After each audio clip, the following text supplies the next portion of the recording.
آتنا في الدنيا حسنة وفي الآخرة حسنة وقنا عذاب النار وادخلنا الجنة مع الأبرار يا عزيز يا غفار يا رب العالمين হে রব্বুল আলামিন, আজকে আমরা একত্রিত হয়েছি আমরা মা বোন এবং এই মুসল্লিদের নিয়ে, আমার এই নেতৃবৃন্দকে নিয়ে আল্লাহ, এই গ্রামের মানুষকে নিয়ে আল্লাহ তোমার কাছে দুহাত তুলেছি মাওলা।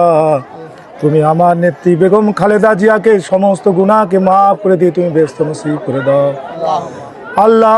আমার নেতা আমার নেতা শহীদ রাষ্ট্রপতি জিয়াউর রহমানের কবরকে তুমি জান্নাত বানিয়ে দাও আল্লাহ। তাদের সমস্ত গুনাহকে মাফ করে দিয়ে তাদের ব্যস্ত নসিব করে দাও আল্লাহ। আমার ভাই আরাফাত রহমান কোকোর কবরকে যে আযাব থেকে মাফ করে দাও আল্লাহ, তার কবরকে জান্নাত বানিয়ে দেন আল্লাহ। আমরা যেখানে উপস্থিত হয়েছে আমাদের অনেকের বাবা নেই, মা নেই আল্লাহ, তাদের সমস্ত গুনাহকে মাফ করে দিয়ে আপনি কবরে আযাব থেকে তাদেরকে মুক্তি করে দেন আল্লাহ। বিনা বিচারে বিনা হিসাবে আল্লাহ তাদেরকে জান্নাতবাসী করে দিয়েন আল্লাহ। আমরা সকলে যেন সুস্থ থাকতে পারি আল্লাহ, পরিবার পরিজন নিয়ে তার তৌফিক দেন আল্লাহ। সকলকে আপনি হায়াতে তয়্যিবা দান করুন মালিক আল্লাহ। আপনি আমাদের আশাকে আপনি পূরণ করে দিন মালিক আল্লাহ। সকলকে যেন আমরা একসাথে মিলেমিশে সমাজে আল্লাহ নিরাপত্তার সাথে ভালোবাসার সাথে আল্লাহ আমরা শান্তিতে বসবাস করতে পারি তার তৌফিক দেন আল্লাহ।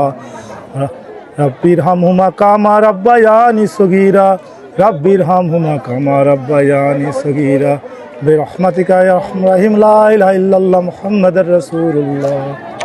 আমিন।